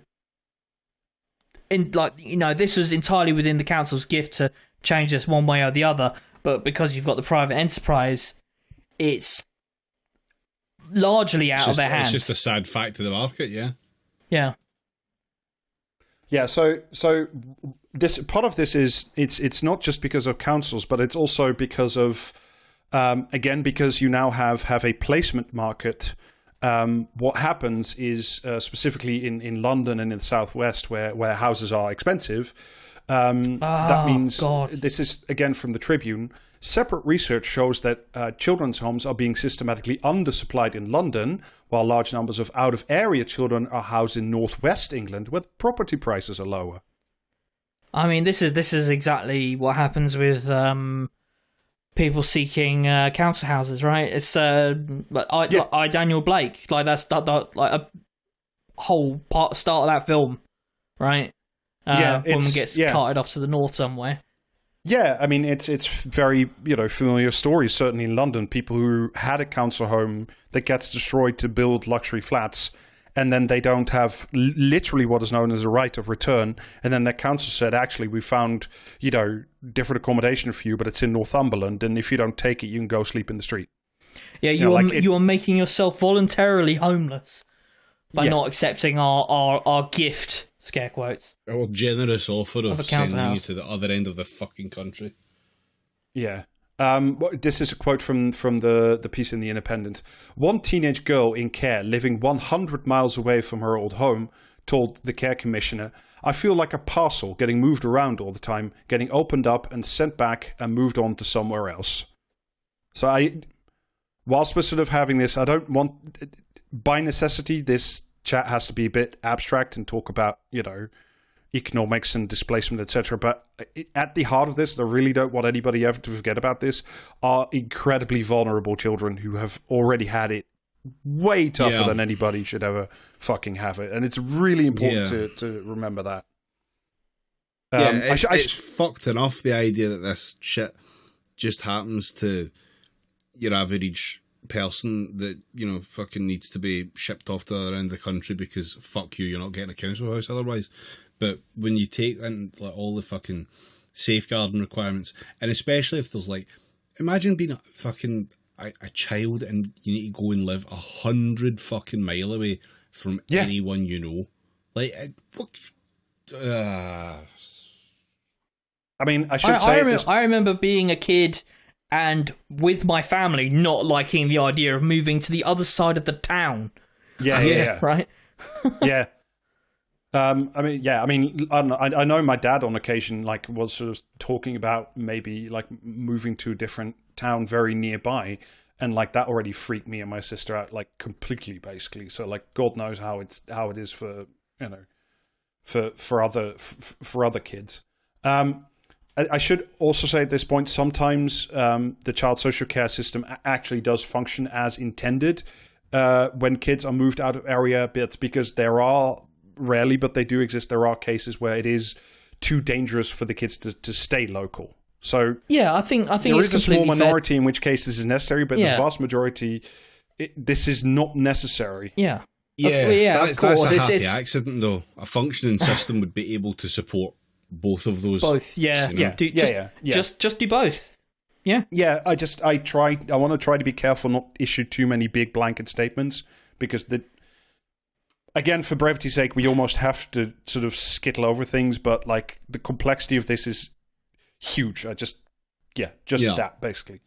The thing, of course, that happened next is, like we talked about on other podcasts, is the COVID happens. And during and post-pandemic, child social costs absolutely explode. Basically, more than 20,000 extra child protection referrals are made since the pandemic, and over 1,000 extra kids are placed in social care homes. Basically, because they were being cut off from their social network, from going outside to school, etc., or having literally the chance to escape the house for a few hours a day. Immeasurably heightened issues like poor health, issues around shit housing, poverty, inequality. Maybe you're locked in the house with unstable parents, or an unstable parent, or unstable sibling. I'm just thinking about the mold in some rented accommodation, right? And and like, you cannot leave the house because you have already had your state mandated 20-minute walk that morning, and that's it. That's your lot.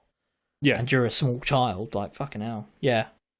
And these material causes, of course, made much worse by a decade of austerity, have, of course, had less than a good effect on the home lives of very vulnerable children. Just compounding failure over compounding failure of... Yeah. What? Two decades of government, and just incredible stuff. Yeah. And of course, again, I should say, any number of reports about this situation had already been written at this time. Letters from carers in the system, alliances of councils begging the government to increase funding, if not for nothing else than this, to stop this situation from occurring again and again and again and again. There's also, it's not just the home lives of children that got a lot harder. It was also the inspections by people who work for the council, including those involved like before kids get taken away. They have a very hard time doing actual visits, doing checks, working with families to improve things. It meant that a lot of that shit was moved online, and it was very, it's not always sure that the kids at home have internet or a computer, or they have a parent that knows how to work with a Zoom call. And apart from anything else, the actual health professionals involved in childcare were very often redirected to frontline COVID care. So that fell apart as well because there was a literal staffing shortage. They told nurses who were working with these families, no, you have to go to the local hospital now because of the staffing issue. What do you even say to that, right? This is just a snippet. Not great from an audio medium, but I am shaking my head a lot. Yeah. Shaking my head while reading the child social care report, just so everyone knows I don't approve. Yeah. I hate this. From one of the reports that I read, this is a snippet from one of their case studies. Again, because it's important that you remember this is very personal. Actually, there are some things that you cannot do without going and visiting families, particularly with issues regarding neglect. Yeah. We definitely had some children of in-need families where neglect escalated during the first period of lockdown. For example, on a Teams video call, the house looked okay and the mum sounded okay, but by the time the worker went to the house, she saw the house and smelled the house, and then it really wasn't okay anymore. Yeah, I mean, it's just one of those things, isn't it? Social care. It's a human contact. Yeah. This is just another. This is another entire fucking facet of how the response to COVID was just fucked at all levels. It was. We all know exactly how it was fucked, in normal day-to-day life, but there's so many aspects like this, especially around care, where the bare minimum requirements of it to make it work just couldn't happen because the system wasn't designed to deal with something like that. Yeah, well, the system at large thinks that a lot of things can just be replaced with an email, right? Just go online. Get your benefits online. Get your council housing online. Yeah. Okay. Yeah. And it's also what if I don't have online? Yeah. And it's also very much like what we saw so much during, with so many other services during COVID, is you saw how much of Britain and how much of the state was kept in this sort of starvation mode, just barely ticking over. As long as things were okay, they were barely okay. And then when there was an exogenous shock to the system like COVID, the whole thing, the cracks that were being papered over were just ripped wide.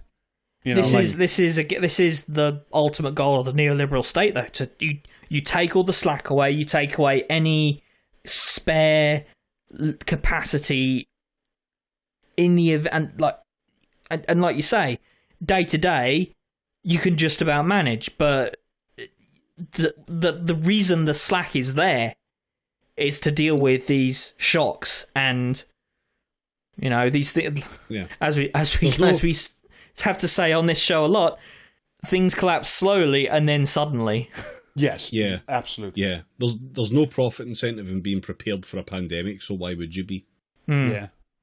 It is at this point I want to talk a little bit about that report I've been citing before, the Competition and Markets Authority report, because it is interesting, but here we get back a little bit into economicsville, basically.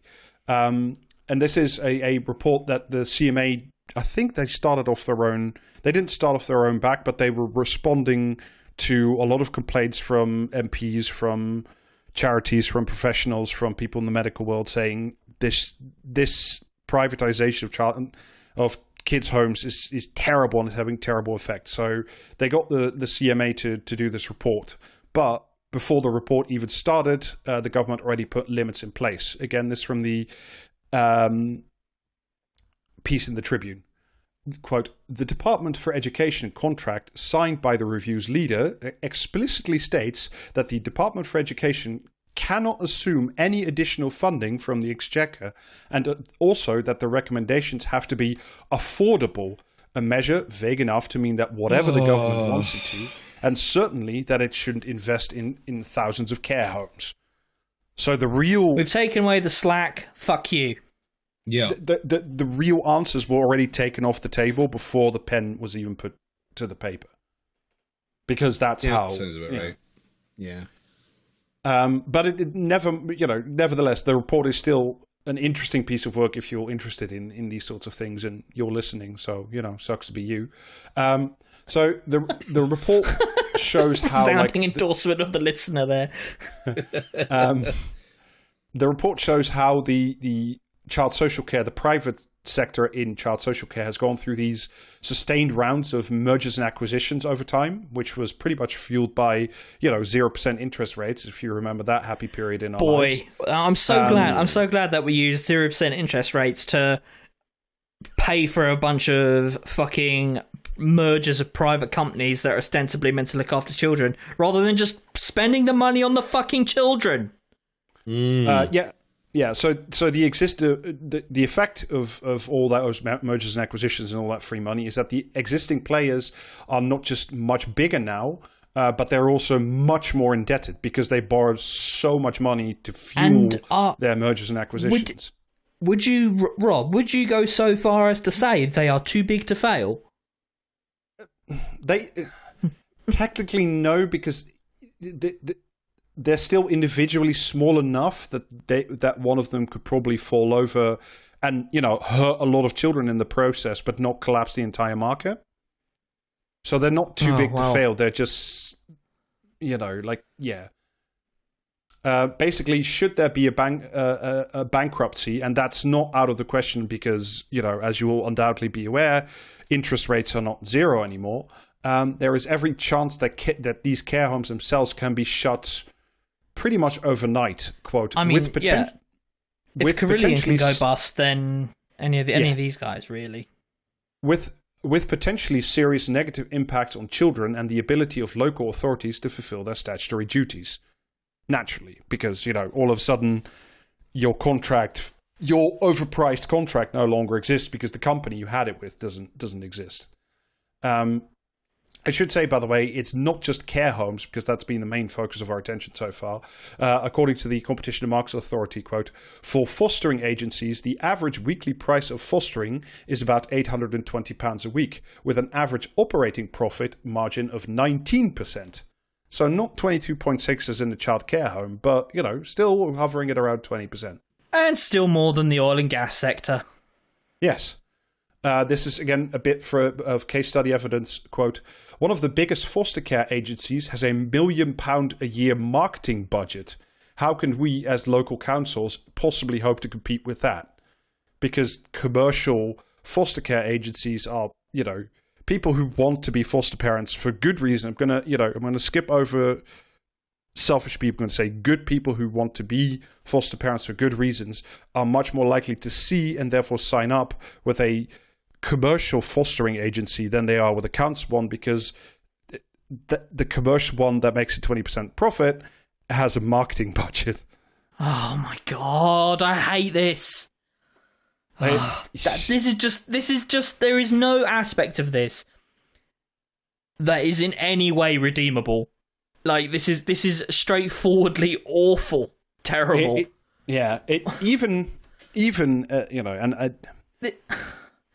like those fucking it's like those weapons manufacturers who put ads up around fucking Washington on the latest cluster bomb that's been developed. It's just I hate every word in that sentence, right? From the, and again, this is the CMA, the Competition Markets Authority. They're anti-monopoly people. They are economists and they look at the world that way.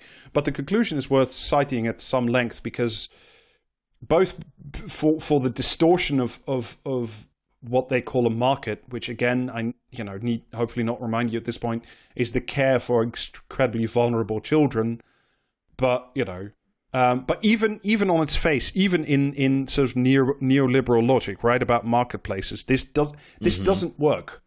Quote, if this market were functioning well, we would not expect to see undersupply and elevated prices and profits persisting over time.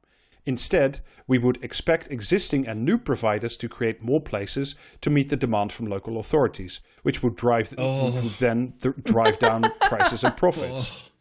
What we need is more landlords in the system, perhaps diversifying their portfolios. Shut the fuck up, cunt. Significant and persistent economic profit is often an indication that a market may not be working well. I just said shut the fuck up, cunt. Hey, how the fuck did this Marxism get in here? What do you know about linen coats?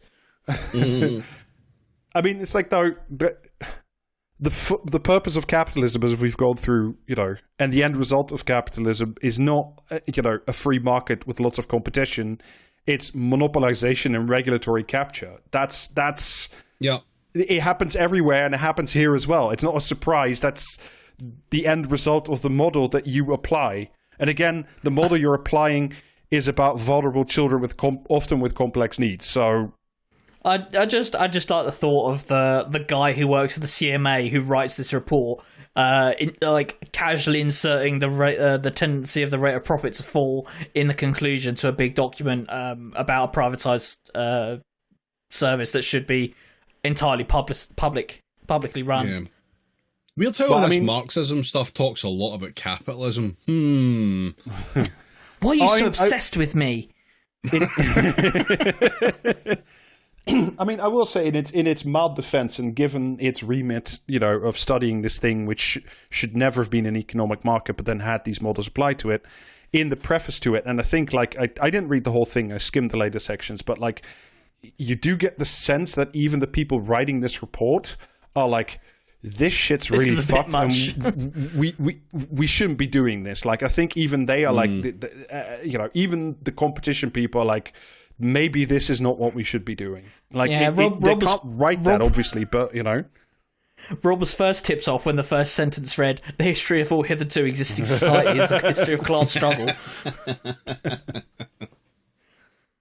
So, I wanted to, at this point, talk about sort of the current-ish situation, because the last major report that came out was in 2022 or 2023, and that one got a bunch of media attention, and then it sort of vanished. So I didn't spend hours Googling child social care for this year anymore, but the last real big bubble of attention was in 22-23. So that's where more of the the reporting and the writing of the big report and then the reporting on the big report comes from. At this point, so it might be a little bit out of date, but I very much doubt it, basically. I wanted to talk back again about... Just assume that it's worse. Yeah, I wanted to talk about kids again, about what this system is actually supposed to be about care and love for children who have been placed out of their home. A safety net through which no child should ever slip below. Yes. Essentially. So one of the things that's currently happening is because the current system is so dysfunctional, is that you remember how I said that, like, if the kids get, like, if social care, childcare, child protective services demand that a child is placed out of the home, they first look for the bigger family group. So brothers, sisters, uncles, aunts, grandfathers, grandparents, all that stuff. What is now happening, because it's so dysfunctional for like a relative to then like claim the same budget, that like a professional foster care agency would get, or are families being priced out of their own children? No. What's happening is that, like, instead of just taking a child and then what's happening is that, like, instead of, I don't know, like your adult brother taking you in and then the council saying, okay, this is your adult brother, and the money, there's a pot of money that comes along with the child for all the needs, and this is it's now yours, basically. Because the system's now so dysfunctional, what is happening is that, like, that brother or that grandparent now has to register as a formal foster care agent, because otherwise the system can't recognize you and won't pay you. Yes, so we've gone from corporations are now people to people now have to be corporations in order to interact with the rest of society. Hell yes. Yeah. Fucking awesome. The problem that I was referencing earlier about that piece in The Independent about kids being placed a long way away from the home is still there. This is from the Competition and Markets report, apparently. Sorry, not apparently, but again, 37% of all children placed outside the home are placed at least 20 miles away from their old home. Some, as I say, by design, but most, I'm going to say, not by design. It gets worse. 13% of all siblings, so brothers and sisters, for example, who are supposed to be placed together according not only to, base logic, but also the care plan and everything, and don't separate brothers and sisters or brothers and brothers, etc. 30% of all siblings are still being separated in this system. I don't know the exact reasons, but separations still occur even when they are clearly not desired. And it. I mean, I can't help but think of the logic of the purpose of a system is what it does. Yeah. I obviously, social care should not be doing this, but the fact that it is. Yeah, and look again. Maybe the children are just the byproduct, though. The profit is the product. Yeah, I mean, and that is the purpose, right? To maximize this profit, and all of these horrendous byproducts are just what you have to deal with when the profit motive gets its hands on whatever on anything. Yeah, and also, like, when you, not just the profit motive, but when you get these weird distortions about kids from London needing to be placed in northwest England because of the difference in property prices, like, I think even if a council is entirely well-meaning, sometimes they're like, well, we have two places, they're not together, but they're places, and these kids need to be out of the house. I mean, but at the same time, this is what I was saying earlier: compounding failure on compounding failure. These councils, one way or another, are not getting affordable housing, particularly in London and elsewhere, built. And a lot of the times, these councils are very corrupt and in the pockets of housing developers, and all these awful things in their own little worlds then co-mingle in the various aspects of, like, the things that the council does, social care and the public housing and things like that. And here we are. Never mind the torment nexus. Would you like to go to the torment fractal? Yeah, I mean, and you have to remember when we're talking about all this, where we start at the beginning, the private system cherry picks the easy kids because those have the greatest chance of profit extraction. If you are not easy, if you are difficult, if you have genuinely complex needs, physical, mental, a host of things, the chances of being let down are even more severe because the private providers don't want to take you, basically. This is again from the... My understanding as well, because if these kids have complex needs, those are going to be something that has been essentially... what's the word? Diagnosed, right?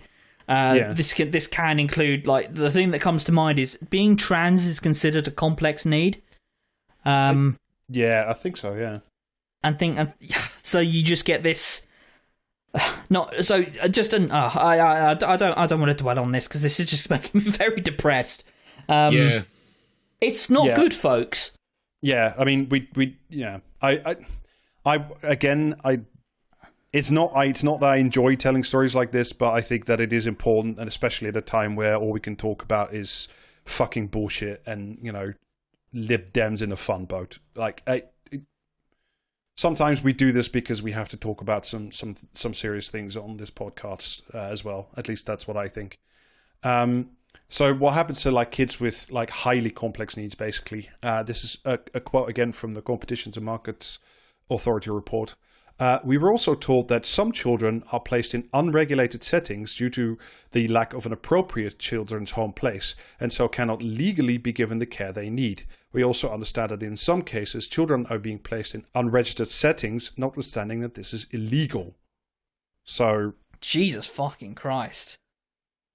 And I'm going to be generous. I'm going to say maybe those unregistered settings are like an administrative fuck up and the kids are actually in places where they really should be, like, an older brother who hasn't had time to register as a foster care agent or whatever hope, the fuck. Don't you? You have to hope. I'm going to be generous and assume hope. Like, the fact that happens is just, yeah. And also, as far as I can tell at the moment, the main point of, like, first point of contact in childcare, so also before they get placed out of the home, but like where these balls get rolling, before a child gets removed from a household, remains the cops, by the way. They are the first, of course. The most contact any child from a troubled home or a child in trouble will have is with the cops, followed by teachers and people involved in education. And, you know how we feel about cops. I mean, I think some of the larger forces do have, like, specialized childcare units or child protection units. So, I don't know. Again, I want to be generous. I know ACAB, but I want to be generous. They shouldn't be them in the first place. Like, it just shouldn't be them in the first place. The council should have the ability to deal with that stuff itself. Yeah, and then just as a final kicker, touching on, again, previous episodes, because of the massive backlog that's prevalent throughout all the courts, the magistrate courts, specifically the lower courts, which is where a lot of legal issues to do with kids need to be resolved, family court. This also means that a lot of kids who should have been removed or have been removed from their parents or need legal confirmation of their status or something or other. Basically, they need a judge to sign off on a piece of paper, removing kids from parents' authority, putting them back in, whatever is needed. Many of these kids are left in, like, legal limbo or are left in child social care homes because they can't move to their actual, like, designated, planned, permanent new home, say again with your older brother, because the legal paperwork cannot be processed and is so far behind that you may have to spend months extra in a care home where you could just be going to your older brother, as everybody, including, the people looking after you, the people in the child home, again, assuming good faith on everybody's part here, want you to go. So because the courts are so fucked again, because the Tories are refusing to fund the courts, this is yet another byblow, another byproduct that's making this system even more unbearable. And again, I'm going to say it again, for vulnerable children.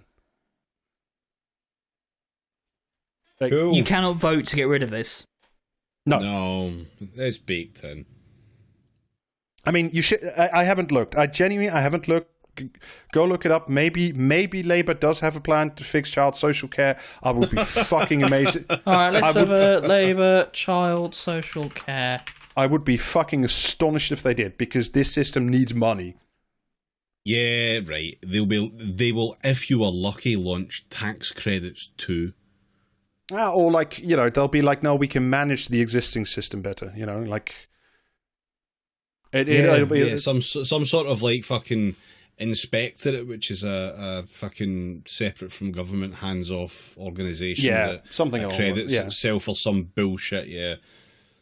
I can't find anything about child weird. social care, but they do have, as point 4, a crackdown on smoking and vaping.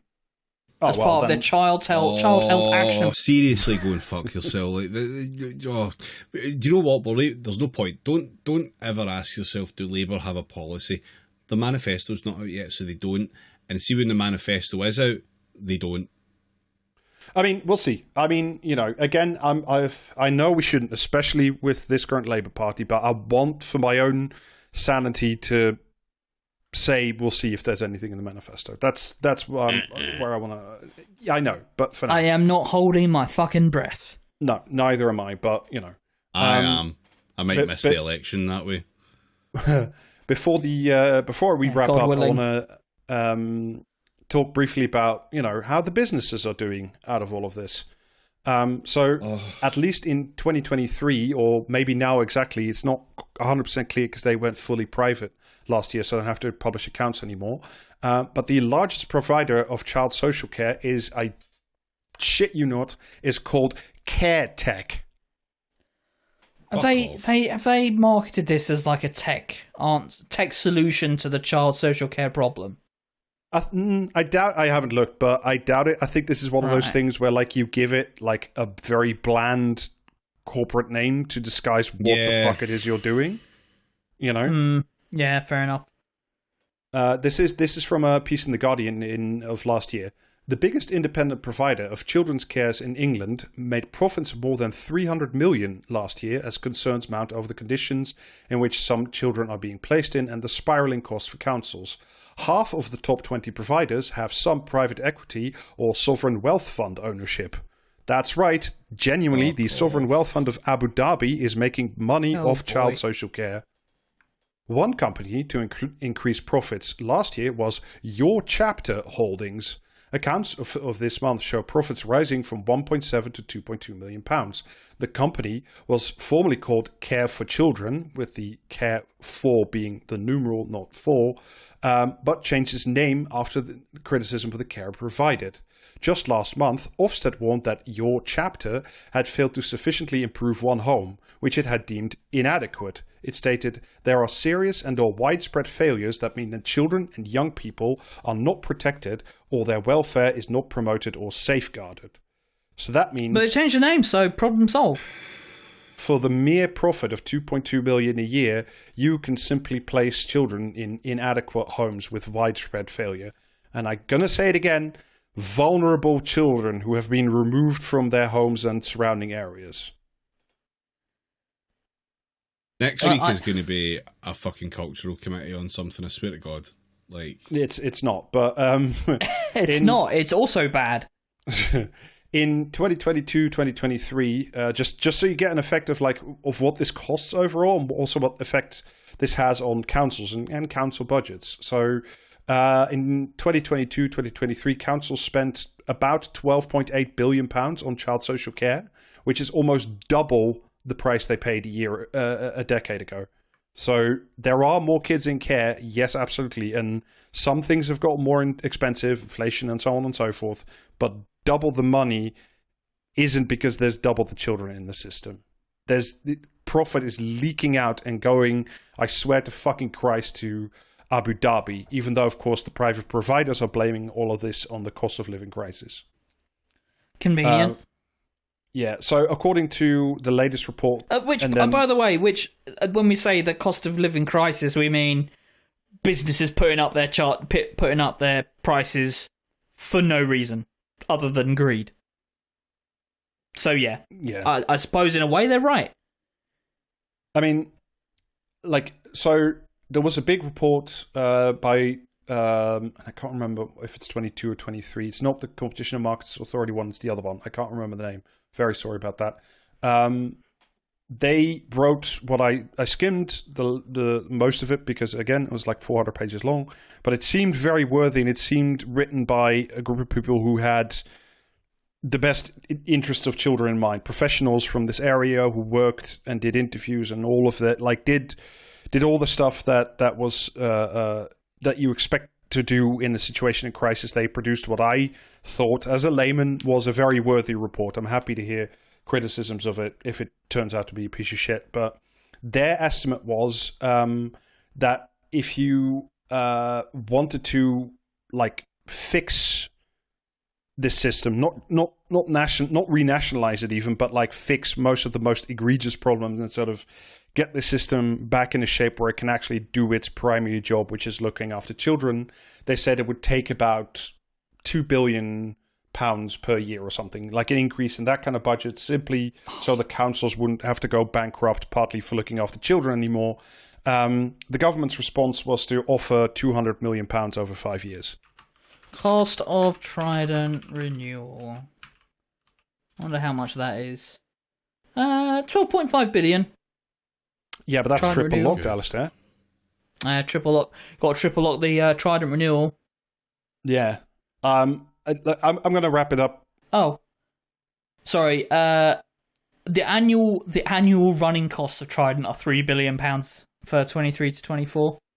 Yeah. So that's good. Well, as Angela Rayner said, I think she said a few things about Trident there, David. she Few did, different yeah. things. Thanks for the tremendous support in my position over Trident. Amazed we can find money for this, but we steal £30 a week off disabled people. That was her in 2016. Now she loves it and says that she never supported unilateral disarmament. So that's also cool. Yeah, so like I wanna wrap it up here because I think you get what this system is and what it does, and certainly what it doesn't. Basically, this system is not designed to look after and provide love and stability and care and therapy and all the needs for vulnerable children. I say it again, but it is a capitalist structure. It provides money for cunts That views children as a product of wealth creation. That there is a placements market, a commercial placements market for children is I don't know what's more of an indictment for Britain in the year of our Lord 2024, 2006 maybe, however long this has been going on now. That it creates wealth and it siphons the wealth out of the country, again, including to the Abu Dhabi investment fund, for some people to buy fucking Porsches with, instead of looking after incredibly vulnerable children. And genuinely, I cannot think of a more cynical, more fucked thing than the Department for Education, under whose responsibility all this falls, I think, last year, which addressed part of this problem, the part being all that debt that was amassed by these companies in the privatized childcare sector. The name of that report was Stable Homes Built on Love. We have created a system where that does not happen by design. Or if it does, it's almost by accident. And living with that, living like that is fucking intolerable. And here we have Keir Starmer saying that we must secure our borders, renew Trident, fucking get the private sector more involved in the NHS. Yeah. Secure our borders and a future for our children, not those ones. Yeah, if you want to have like a good look at like the future of the NHS, look at what happened when they privatized fucking childcare homes. They're not going to treat your nan any fucking better, they won't happen. And I'm not saying that simply putting more money into this situation would fix everything, because even though it would help a great deal, not least with also keeping your library open at the same time, or that simply nationalizing the system is the sum total of what is needed to fix this sector to give, again, vulnerable children a better chance of a good life. There's plenty else, very difficult things going on in this world, but it should, at bare minimum, be the fucking starting point. And if I have to hear one more fucking thing or see Ed Davey go down that fucking slipslide one more time, I may honestly start chewing my own hands off. Because it's unbearable. Well, speaking of unbearable, yeah, shall we do some comment or commentary to round this episode off? Yes, let's. By God, is that Jamie's music I hear? All right. I have no problem with the Chinese people, but its government is clearly a danger to all of us. Russia is a threat, but insignificant compared to the threat China is becoming. Is that comment or commentariat? Commentariat. Comment. I don't think the commentariat would tell us they don't have a problem with the Chinese people. That was a comment in the Express on an article about China's space probe landing on the far side of the moon. Oh, for fuck's sake. Whether these landowners are justified or behaving selfishly is beside the point. Oh, no, it's not. They are entitled to restrict access because they own the land. This is regarded as outrageous by campaigners who brush aside the landowner's interests in the apparent belief that the countryside belongs to the whole of humanity. But trespass is prohibited for a reason. The ownership of land or property is rightly regarded as a key safeguard of individual liberty and privacy. Commandeering private land in some notional higher cause is a route to tyranny. Is that comment or commentariat? Fucking, it's got to be commentariat. Is that fucking Jeremy Clarkson writing something with far too many syllables? This is... Comment. Fuck me. This is somebody in like the Telegraphs losing their mind over literally like two ramblers walking along the edge of their gigantic fucking property, isn't it? That was commentariat. That was Melanie Phillips in the Times. Right to roam shouldn't be a trespasser's charter. Yeah, see, there you go. Fucking hell. God. That girl needs a criminal record attaching to her. Is that comment or commentariat? Is this the cool girl who just threw a fucking milkshake? Is that one of the umpteen million fucking comments you sent me earlier? No. I'd just like to point out, by the way, that anything with right to roam in it sounds like a Paul Mason article. This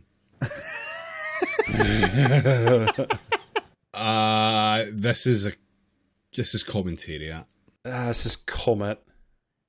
It was a comment in the Express from an article about how Nigel Farage breaks silence with epic joke after being soaked by milkshake. Fuck off. All right. While many are undoubtedly afflicted with serious illnesses such as schizophrenia, the rest have been signed off with varying levels of anxiety, which can range from being a bit fed up to a congenital aversion to getting out of bed in the morning. The medicalization of every single reason, real or imagined, behind some people's reluctance to go out and earn a living is a national scandal. Politicians would rather pay people to do nothing than be accused of heartlessness. Is that comment or commentariat? Is that Rachel Reeves in the fucking Telegraph or something? Commentariat. Yeah, commentariat. Obviously, yeah. That was Richard Littlejohn in the Daily Mail. As if that cunt's ever done like a day's work in his life. But wait until you hear the snappy fucking title of that column. Oh, fuck off. Go on. Here all night. Unlike Yossa in Boys from the Black Stuff, the last thing you'll hear in Sick Note Britain's Giz a Job. And he didn't say in Sick Note Britain is Giz a Job. He wrote Sick Note Britain's with an apostrophe for some fuck. Like he was, do you know what I mean? He couldn't fit one extra character in or something like that. You know what I mean? Alright, shut the fuck up. Daily Mail headlines run for fucking 1.5 pages. Like, yeah. The space, mate. Richard Littlejohn as well. Like I feel like every time I read one of his columns, he's mentioning Boys from the fucking Black Stuff. Like he is, yeah. Yeah. Change the fucking record, you can't. UKIP candidate Carl Benjamin was milkshaked (milk shook) at least 4 times in May 2019, which was a period of local council and European elections in the UK. Is that comment or commentary? Yeah, It's just fun to look back, isn't it? It is. That's exactly why I included it. but is that Carl Benjamin is Sargon of Akkad? Yeah. Carl of Swindon. Carl of Swindon, yeah, that's it. Estranged brother of Rachel from Swindon. I'm going to say commentariat. Well, of course you are. Yeah, that was Alex Evans in the Express. Why protesters are throwing milkshakes at politicians as Nigel Farage becomes victim. All right, last one. I'm not a victim. I only play one on TV. How long before the BBC, in an attempt to get, and I'm quoting directly here, down with da kids. Is this Dem Libs again? Launches Listen with Motherfucker. What? Why would you? What's Do you wrong need me to with read you? it again? Yes. How long before the BBC, in an attempt to get down with the kids, launches Listen with Motherfucker? Is it Jeremy Clarkson? No, it's not. I know who it's going to be. It's that fucking prick Corin. Yeah, I was literally about to say this You smells haven't like done fucking one Giles yet, Corin. and you always fucking do one. Yeah. You always bring this man into my house on the day of my daughter's wedding. Because you agree with them on so much. All right, libel. David, I support your libel case. But no, that was Richard Littlejohn. Apparently, traditional nursery rhymes are on the way out. And so he's assumed that kids must naturally be listening to rap instead. Okay. Yeah. Sure. I remember being 6 years old and hearing they're going to ban Bar Bar Black Sheep. This has been going on for literally decades, and still, as far as I know, that song exists. Oh, yeah. I mean, he mentioned it in this fucking... I think, the first line of the column was, traditional nursery rhymes such as Bar Bar Black Sheep. Fuck me. But yeah, they've been fucking banging on about that since... I can remember reading that in the papers when I was a kid. Do you know what I mean? What you But yeah, fucking that's your lot. nerds reading the papers as a kid? There was fuck all... We didn't have an internet. You had porn on bushes, didn't you? Where do you think Jamie got his lifelong obsession with political cartoons from? The political cartoon bush down the woods. Finally, someone has made an argument for the internet. Right, okay, I think we'll call it there, shall we? So, bonus episodes available, patreon.com/praxiscast. Twitch streams on Thursdays generally. That is twitch.tv/praxiscast. And t-shirts are available at praxiscast.tmail.com. Yeah, that's that. Thank you for joining us on this journey down Dreary Lane. Yep. Fuck off. Sorry for depressing you horribly, but, sometimes that's what we do. Fuck off. Bye. Bye. See ya.